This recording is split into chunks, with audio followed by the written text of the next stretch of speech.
வானத்தையும் பூமியையும் சமுத்திரத்தையும் நீரூற்றுகளையும் சிருஷ்டித்தவரும் அதை என்றென்றைக்கும் அரசாண்டு வருகிறவரும் ஆகிய கர்த்தருக்கு ஸ்தோத்திரம். பிதா, குமாரன், பரிசுத்த ஆவியானவருக்கு ஸ்தோத்திரம், ஸ்தோத்திரம், ஸ்தோத்திரம். ஆமேன், ஆமேன், ஆமேன். ஆம், என் அன்பு சகோதர சகோதரிகளே, என்னுடைய ஆவிக்குரிய பிள்ளைகளே, வயதில் மூத்த சகோதர சகோதரிகளே, உங்கள் யாவரையும் நல் மீட்பர் நாமத்தினாலே அன்போடு கூட வாழ்த்துகின்றேன். இந்த நாளிலும் தேவ கிருபையும் சமாதானமும் உங்களுக்கு உண்டாக கடவதென்று நல் மீட்பர் நாமத்தினாலே அன்போடு வாழ்த்துகிறேன். இந்த நாளில் நாம் தியானிக்க போகிற ஒரு பகுதி உங்களுடைய வாழ்க்கைக்கு அத்தியாவசியமான ஒரு ஆலோசனையை கர்த்தரிடத்திலிருந்து கொண்டு வரும் என்று நிச்சயமாய் நான் எண்ணுகிறேன். சங்கீதம் 3:1 முதல் வாசிக்கிறேன். தாவீது தன் குமாரன் அப்சலோமுக்கு தப்பி ஓடி போகையில் பாடின சங்கீதம் என்று அதனுடைய தலையங்கத்தில் போட்டிருக்கு. பார்த்தீங்களா? ஆமா. கர்த்தாவே, என் சத்துருக்கள் எவ்வளவாய் பெருகி இருக்கிறார்கள். எனக்கு விரோதமாய் எழுப்புகிறவர்கள் அநேகர். தேவனிடத்தில் அவனுக்கு ரட்சிப்பு இல்லை என்று என் ஆத்மாவை குறித்து சொல்லுகிறவர்கள் அநேகராய் இருக்கிறார்கள். என் அன்பு தேவனுடைய பிள்ளைகளே, தாவீதுக்கு அவருடைய மகன் அப்சலோம் விரோதமாய் எழும்புகிற இந்த ஒரு செயல் நிச்சயமாய் ஒரு நாள் நடக்கும் என்று தீர்க்கதரிசி தாவீதுக்கு சொல்லி இருந்தார். அதே போல சம்பவித்தது. என்றாலும் என் அன்பு தேவனுடைய பிள்ளைகளே, அவர் அதை ஒரு பக்கம் கர்த்தர் சொன்னபடி செய்கிறார் என்று விட்டுவிட்டாலும் அவர் இன்னொரு காரியத்தை சொல்லுகிறார். என் சத்துருக்கள் எவ்வளவாய் பெருகி இருக்கிறார். ஒரு ராஜாவாக ஒருவர் உயர்த்தப்படுகிற பொழுது எவ்வளவு போட்டிகள், எவ்வளவு பொறாமைகள்.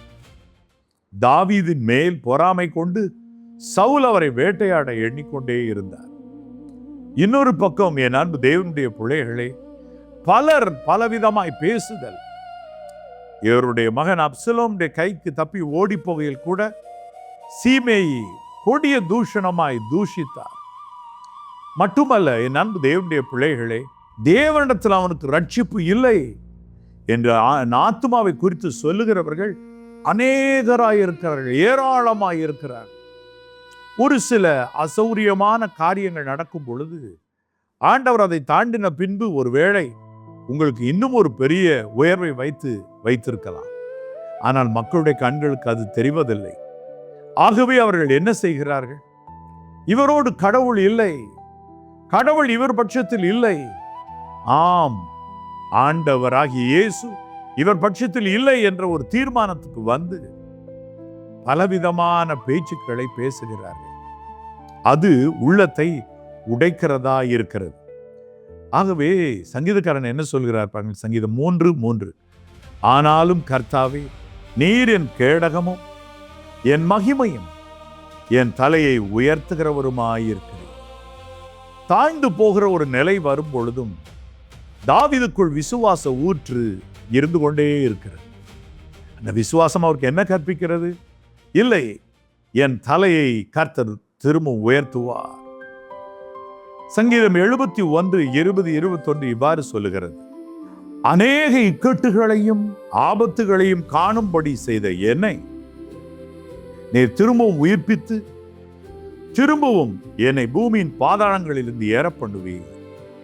என் மேன்மையை பெருக பண்ணி என்னை மறுபடியும் தேற்றுவீர். சங்கீதக்காரனுக்குள்ளே ஒரு பெரிய விசுவாசம். அவர் என்ன சொல்லுகிறார்? அநேக இக்கட்டுகள் ஆபத்துக்களை எல்லாம் என்னை காணும்படி நீர்தான் செய்தீர் ஆண்டவரே. நீர் என்னை மறுபடியுமாக தேற்றுவீர், மறுபடியும் பூமியின் பாதாளங்களிலிருந்து ஏறி வர பண்ணுவீர். ஆவிக்குரிய பிரகாரமாக தாழ்ந்த நிலைமைக்கு போகிற நேரத்தில் தான் உலக பிரகாரமான யுத்தங்கள் வலுக்கிறது, உலக பிரகாரமான பிரச்சனைகள் வலுக்கிறது. ஆகவே நீங்கள் ஒரு காரியத்தை புரிந்து கொள்ளுங்கள். அவர் அழகாக சொல்லுகிறார், திரும்பவும் என்னை பூமியின் பாதாளங்களிலிருந்து ஏற பண்ணுவீர். ஆவிக்குரிய பிரகாரமாக அவர் ஆவியிலே பள்ளத்தாக்கை நோக்கி போகிறது போல, பாதாளத்தை நோக்கி போகிறது போல தாழ்ந்த எல்லைக்கு போகிற அந்த ஒரு நேரம்தான் வாழ்க்கையில் அவருடைய மேன்மையெல்லாம் குறைகிறது என்பதையும் அவர் கண்டுபிடித்தார். அப்படியானால் ஆவிக்குரிய உலகத்திற்கும் இந்த உலகத்திற்கும் சம்பந்தம் இருக்கிறது என்பதை நீங்கள் புரிந்து கொள்ளுங்கள். அதே நேரத்தில் ஒரு மனிதர் உயரும் பொழுது ஏராளமானோர் எதிரிகளாய், பொறாமை கொள்ளுகிறவர்களாய், குற்றம் கண்டுபிடிக்கிறவர்களாய் இருக்கத்தான் செய்கிறார். அப்பொழுது யார் நமக்கு துணை? சங்கீதம் 3:3 தான். ஆனாலும் கர்த்தாவே நீர் என் கேடகமாக கர்த்தர் கேடகமாக இருக்கிறதுனால எத்தனையோ பொறாமையின் அம்புகள் வந்து அவரை தைக்கும்படி வந்தாலும் இந்த கேடகம் தட்டி விடுகிறது. நீர் என் கேடகமும் என் மகிமையும் என் தலையை உயர்த்துகிறவருமாயிருக்கிறேன். என் அன்பு தேவனுடைய பிள்ளைகளே, சங்கீதக்காரன் நான் பின்பு அந்த சங்கீதத்தில் இவ்வாறு சொல்லுகிறார். 4ஆம் வசனம், நான் கர்த்தரை நோக்கி கூப்பிட்டேன், அவர் தமது பரிசுத்த பர்வதத்திலிருந்து எனக்கு செவி கொடுத்தார். ஒரு பக்கம் இவருடைய வாழ்க்கையில் நீதி சரிக்கட்டப்படுதல் நிமித்தமாக இந்த பாதையில் போக வேண்டும் என்று இருக்கிற பொழுதும் ஆண்டவரை நோக்கி கூப்பிடுகிறார். கர்த்தாவே, என்னை மறுபடியும் தேற்றுவீராக, என் மேன்மை பெருக பண்ணுவீராக. பரிசுத்த பர்வதத்திலே கர்த்தர் இவருடைய குரலை கேட்கிறவராய், சிங்காசனத்தில் வீற்றிருக்கிறவராய் இருக்கிறதை இவரால் உணர முடிகிறது, ஆவியிலே உணர முடிகிறது. அப்பொழுது பின்பதாக அவர் சொல்லுகிறார், இந்த நல்ல ஒரு அஷூரன்ஸ் வந்த பிறகு நான் படுத்துக்கொண்டு நித்திரை செய்தேன், விழித்து கொண்டேன், கர்த்தர் என்னை தாங்குகிறார். பாருங்க, ஒரு ஆவிக்குரிய போராட்டம் இருக்கும் பொழுது அந்த போராட்டத்தை மேற்கொள்ளும்படியாக விண்ணப்பம் பண்ணி அல்லாவிட்டால் ஜெயம் எடுக்காமல் படுக்கைக்கு நீங்கள் போகாதிருங்க.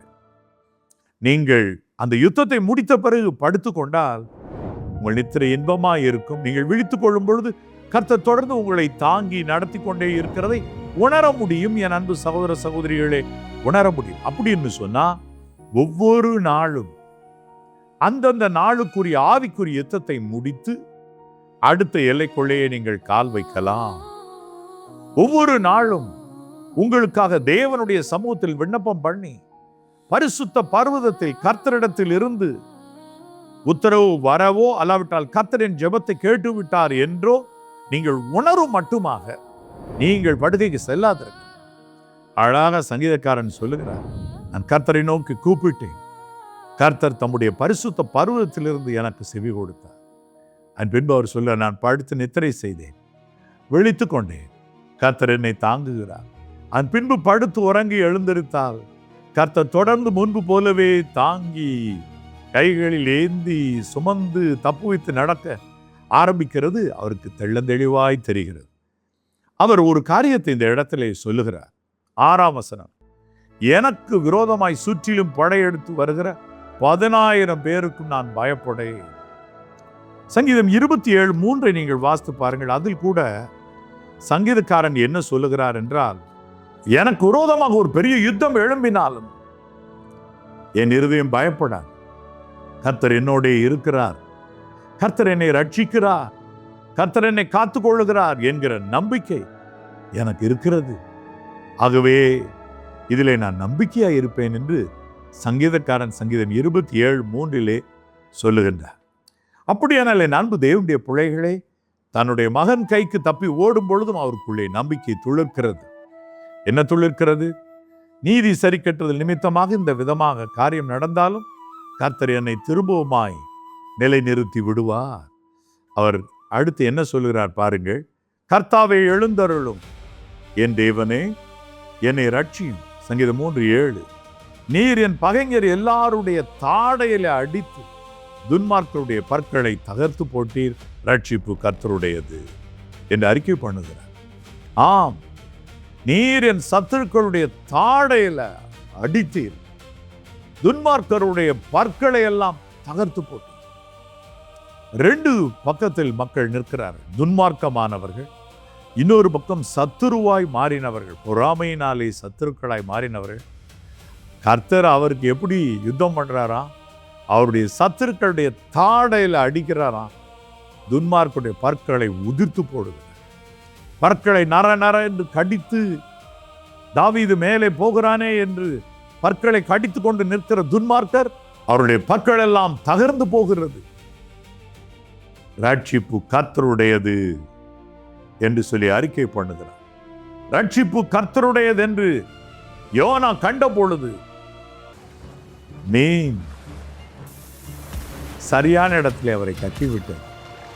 ரட்சிப்பு கர்த்தருடையது என்று சங்கீதக்காரனும் கற்றுக்கொள்ளுகிற பொழுது திரும்பவுமாய் அவர் சிங்காசனத்துக்கு வந்தார். என் அன்பு தேவனுடைய பிள்ளைகளே, நாம் இன்றைக்கு ஒரு காரியத்தை புரிந்து கொள்வோம்.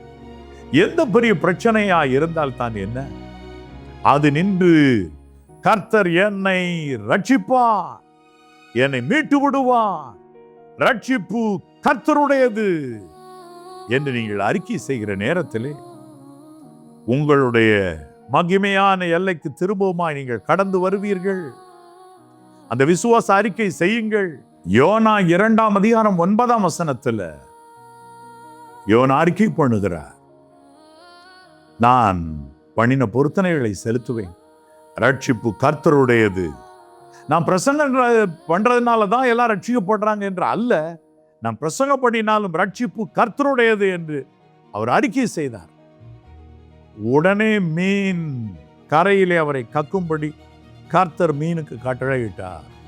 அதே போல சங்கீதக்காரனும் வாழ்க்கையில யுத்தம் பண்ணி பட்டயத்தை எடுத்து இதனால நான் ஜெயிப்பேன் என்று ஓடிக்கொண்டு இருக்கிறாமல், அவருக்குள்ளே ஆரம்ப காலத்திலே தெரியும் கர்த்தர் பட்டயத்தினாலும் ஈட்டினாலும் ரட்சிக்கிறவர் அல்ல.